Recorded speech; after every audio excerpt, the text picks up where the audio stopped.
Nongeye kubasuhuza abakunzi ba How to Rwanda TV, kanizere ko mumeze neza, kuko iyo mumeze neza nanjye mba meze neza cyane.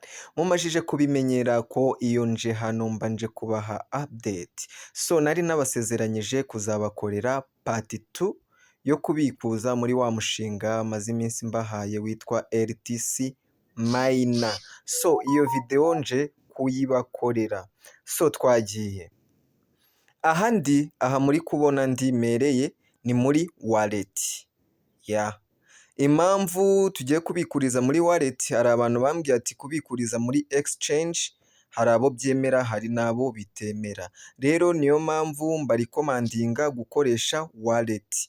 Ni wallet iyo ari yo yose waba ukoresha. Gusa abantu tubana muri groupe nabahaye wallet bita C wallet, kariyo mwajya mukoresha kuko niyo nziza cyane. Ariko MetaMask wayikoresha, OKX wallet wayikoresha, Trust wallet wayikoresha, any wallet yose ya crypto wayikoresha. So twagiye. Ngiye kubereka step by step ukuntu tubikura, mbereke n'amafaranga nyabikuye yangezeho. So twagiye. Ikintu uhita ukora iyo ari ubwa mbere ugiye kubikuza iyi RTC. So iyo ugezemo ugasanga hano muri wallet yawe, hano kuri dashboard na RTC ufiteho cyangwa Litecoin, ikintu ukora ni iki.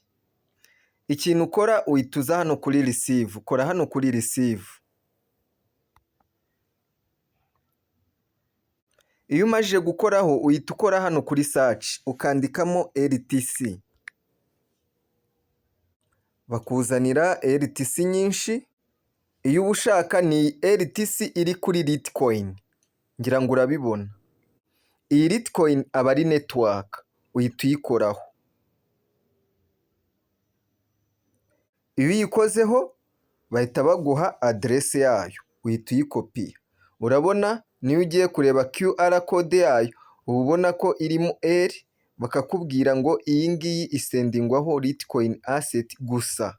So iyo umajije kuyikopiya uhita usohokamo ukaza ugafungura RTC Miner yawe.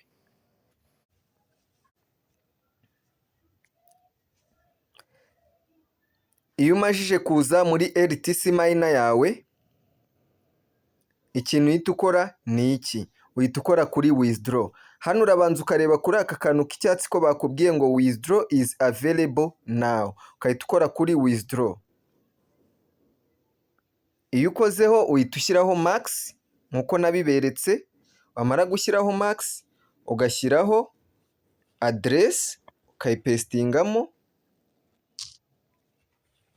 Wamara kuyipestingamo ukahita ukora confirm withdraw.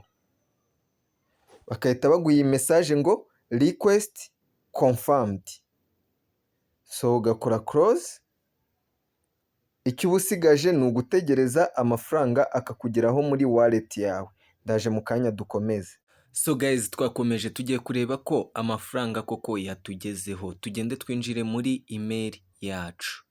Twinjire muri Gmail. Turebe ese amafaranga yatugezeho. Urabona message ngiyi. Your withdraw has been successfully proceed.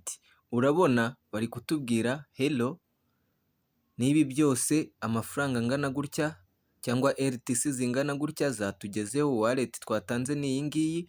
Urabona ko amafaranga yaje. So tugiye kureba muri ya wallet yacu ya OKX wallet turebe ko yagezemo. Urabona hano kuri mail bamaye aka email ko amafaranga yaje. Tugende dufungure OKX wallet. So iyo ugezemo uhita umanuka hasi gato ukaza ukareba kuri RTC ugakoraho.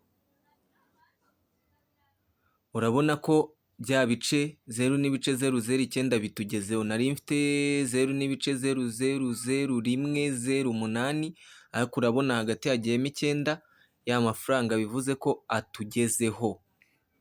So murabona ntago bikomeye kubikuza, ntago bikomeye. Nari nkoze iyi video ngo mbereke ko amafaranga atugeraho, abantu mwari mukeneye proof.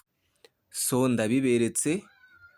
Ikindi rero mukore cyane. Icyiza cy'iyi mining nubwo itanga make make ariko icyo uba usabwa gukora ni kimwe gusa, ni ukurotira, ni nk'aho ariyo mining.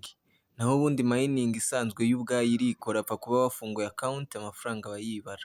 Iyo ushaka kubikura menshi warabibonye, hari aho bakubwira gushora, gusa ikaba ari risk yawe ugomba gufata ku giti cyawe ntawe ubikugiriyemo inama. So guys, video yari iyi nabateguriye uyu munsi. Mwakoze cyane kubana natwe. Iyi ni How to Rwanda TV. Niba uyikunze kora like, share and comment kugira ngo igire ingufu igere ku bantu benshi. Ntiwibagirwe subscribe. So guys, ciao ciao, hasta la vista.